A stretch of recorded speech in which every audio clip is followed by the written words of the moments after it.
आज के इस वीडियो में हम बताने जा रहे हैं work done by variable force,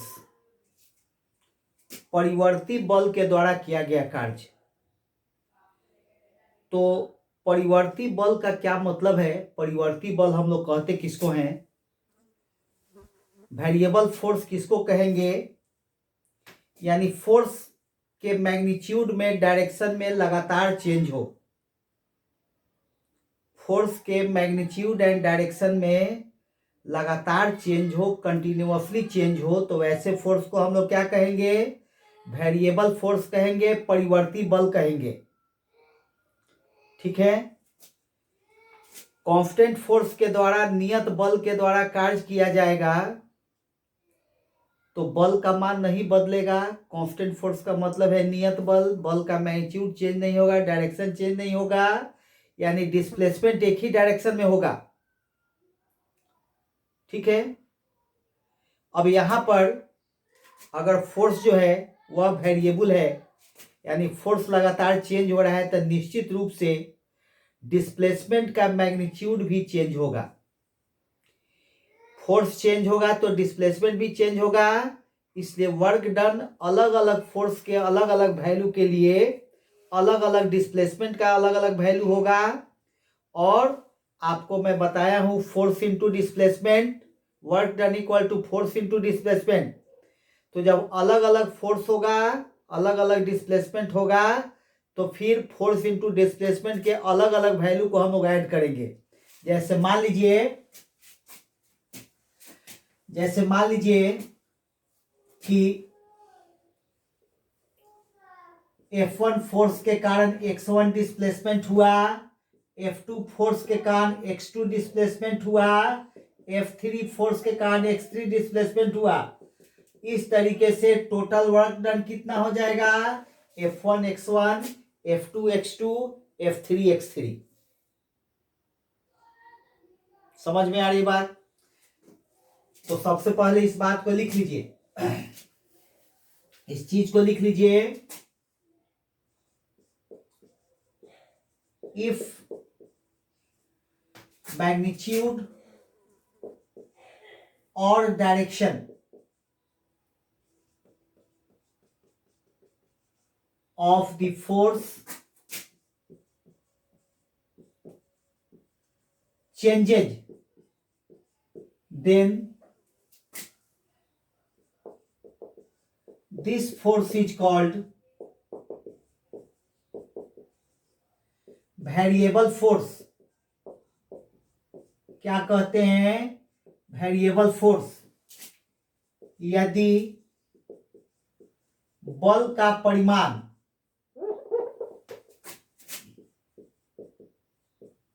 और दिशा, परिमाण या दिशा में लगातार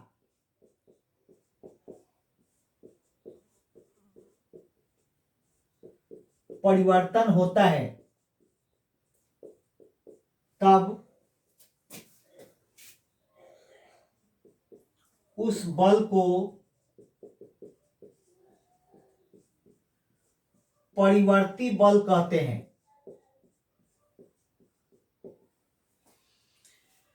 ठीक है। If X1, X2, X3 dot dot dot are displacement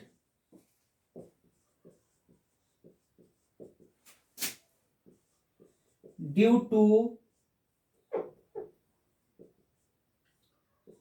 forces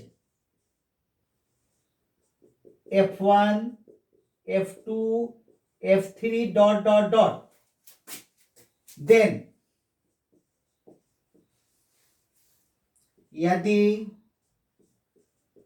बल F1, F2, F3 dot dot dot के कारण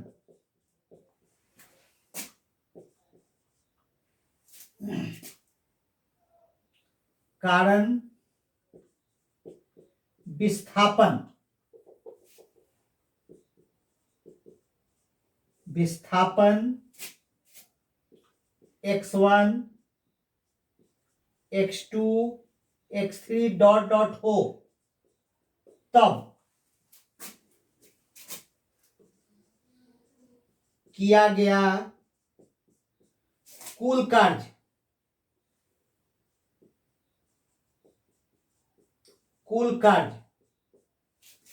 देन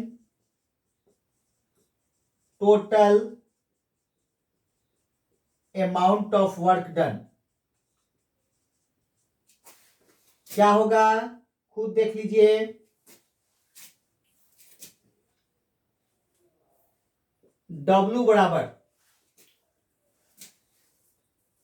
F1 के द्वारा x1 डिस्प्लेसमेंट हुआ तो वर्क डन हो गया, F1 के कारण x1 डिस्प्लेसमेंट हुआ तो वर्क डन हो गया।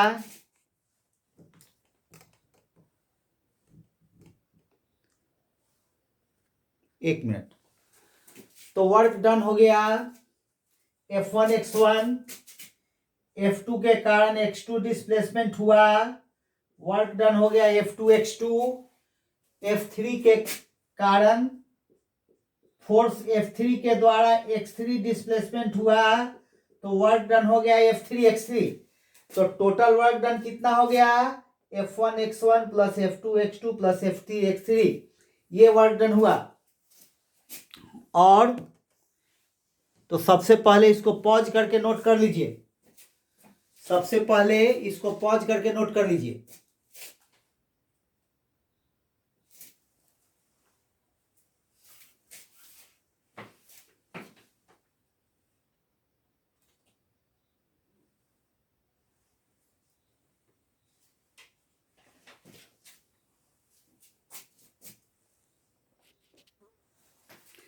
अगर मान लीजिए फोर्स के स्मॉल वैल्यू एफ के लिए डिस्प्लेसमेंट dx हो, अगर फोर्स के स्मॉल वैल्यू एफ के लिए स्मॉल डिस्प्लेसमेंट dx हो तो वर्क डन कितना हो जाएगा, F इंटू डी एक्स। और ऐसे ऐसे सभी वर्क को हम लोग ऐड करेंगे तो उसको हम लोग क्या कहेंगे, उसको कहेंगे work done by variable force. तो ऐसे ऐसे बहुत सारे FDX को हम लोग ऐड करेंगे तो क्या हो जाएगा, टोटल वर्क डन हो जाएगा। If dx is the small value of displacement due to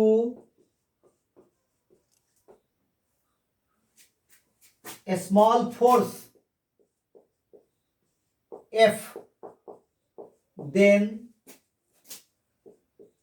total work done यदि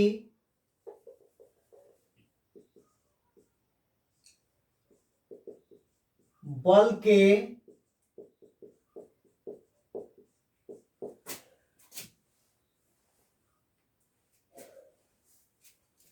due to force capital F, यदि बल के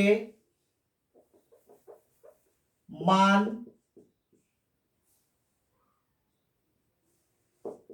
F के कारण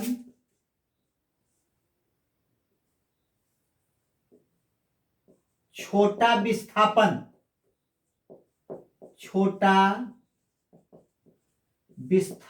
dx हो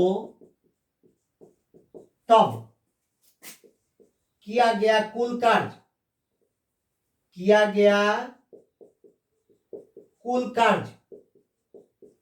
क्या होगा, W equal to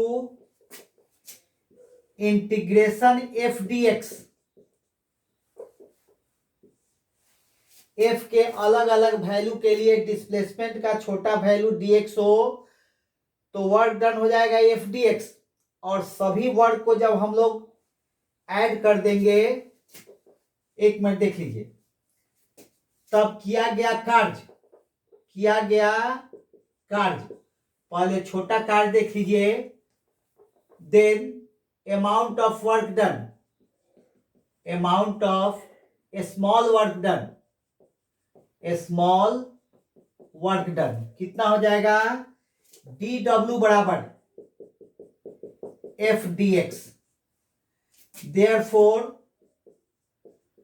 total work done, छोटा वर्क डन हो गया DW बराबर FDX, तो देयरफॉर टोटल वर्क डन कितना हो जाएगा, ऐसा सभी वर्क डन को हम लोग ऐड करेंगे, टोटल वर्क डन ऐसे सभी वर्क डन को हम लोग ऐड करेंगे, अतः किया गया कुल कार्य क्या होगा, W बराबर DW plus DW plus dot. आपको मैं बताया था इंटीग्रेशन में सभी dx मिल करके 1 हो रहा था। इंटीग्रेशन में क्या बताया था, किसी छड़ की लंबाई, किसी रॉड की लंबाई x है, छोटा छोटा टुकड़ा कर दिए, एक टुकड़ा dx था, तो सभी dx मिल करके क्या हो रहा था, x हो रहा था। यानी कि integration dx equal to x। Integration dx का मतलब है कि ऐसा छोटा छोटा बहुत सारा dx को ऐड किया गया है। ये चीज हम आप लोगों को बताए हैं इंटीग्रेशन चैप्टर में। यहां भी सभी छोटे छोटे वर्ड को ऐड करने पर क्या मिला, W मिला, तो W इक्वल टू क्या हो गया, इंटीग्रेशन DW, और DW कितना था, FDX, इसलिए W इक्वल टू हो गया इंटीग्रेशन FDX। F का वैल्यू चेंज होगा,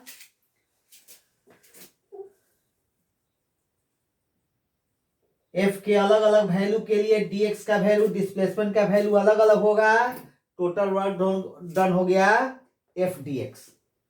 चलिए इसको पॉज करके पहले नोट कर लीजिए।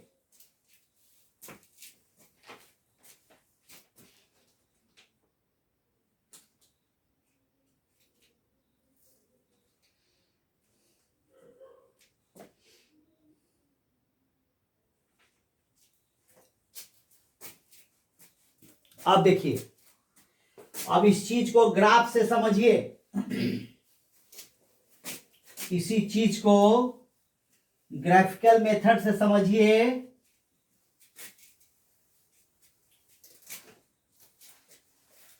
ग्राफिकल मेथड,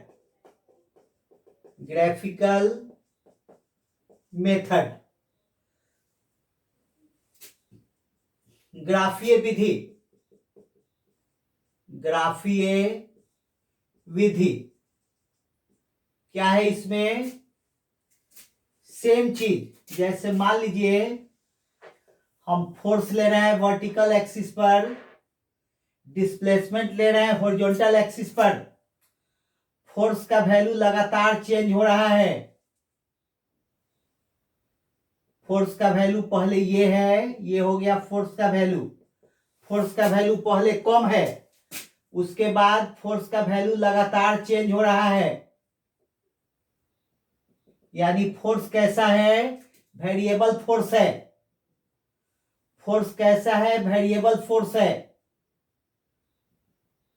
फोर्स का वैल्यू लगातार चेंज हो रहा है। मान लीजिए फोर्स के किसी वैल्यू के लिए डिस्प्लेसमेंट dx है, फोर्स के किसी वैल्यू के लिए डिस्प्लेसमेंट dx है, फोर्स के किसी फिक्स वैल्यू के लिए डिस्प्लेसमेंट क्या है, dx है, तो वर्क डन कितना हो जाएगा, वर्क डन हो जाएगा, स्मॉल वर्क डन हो जाएगा, स्मॉल वर्क डन, छोटा कार्य DW बराबर FDX, और FDX का मतलब ये छोटे FT पतली पट्टी का क्षेत्रफल क्या है, पतली पट्टी का क्षेत्रफल। कहने का मतलब है ये एफ ट्रिप है, पतली पट्टी है, ये dx,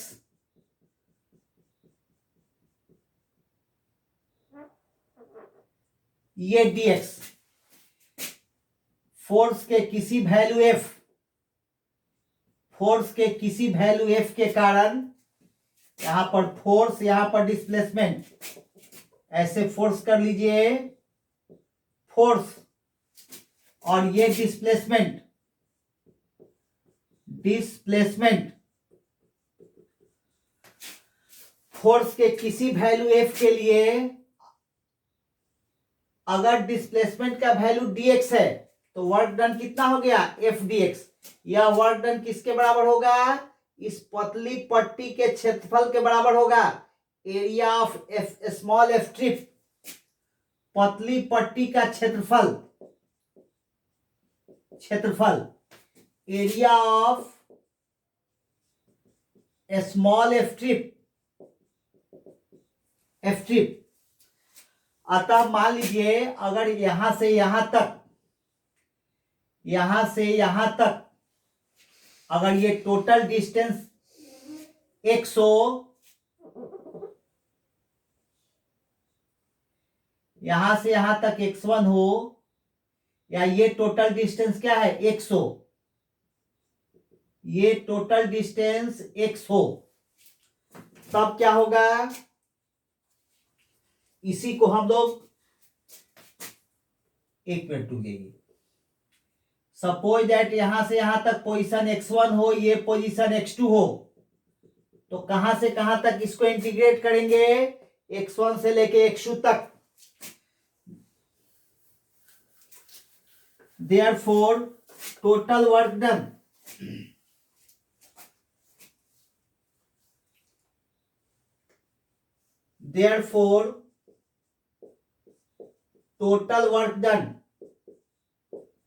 total work done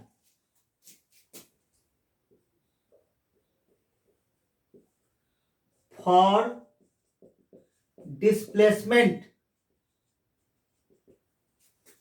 x2 minus x1, अतः for displacement x2 minus x1, अतः विस्थापन x2 माइनस x1 के लिए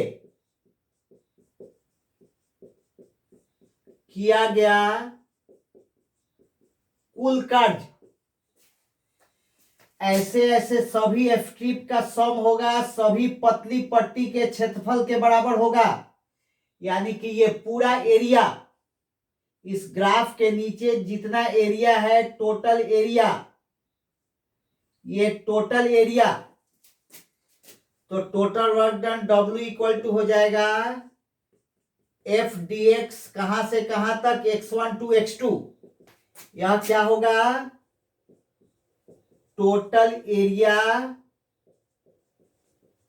under the graph, total area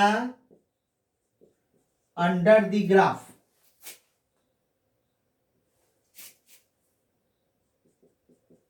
graph के नीचे स्थित कुल क्षेत्र का क्षेत्रफल,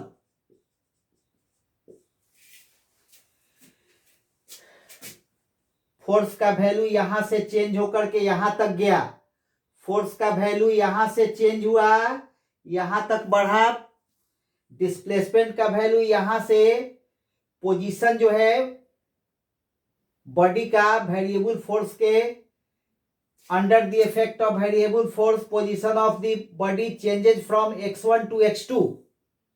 वस्तु की स्थिति x1 से x2 परिवर्तित हो जा रही है, यानी डिस्प्लेसमेंट कितना हो रहा है, x2 माइनस x1।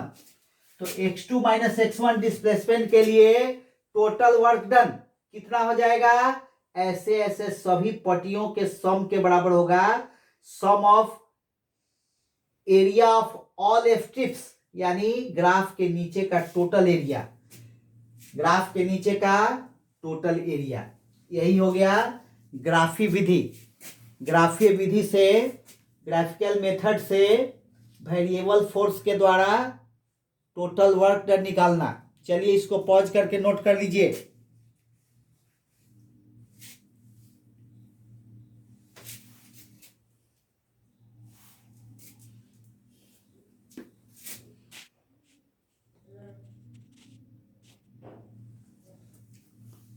इसमें आज इतना ही।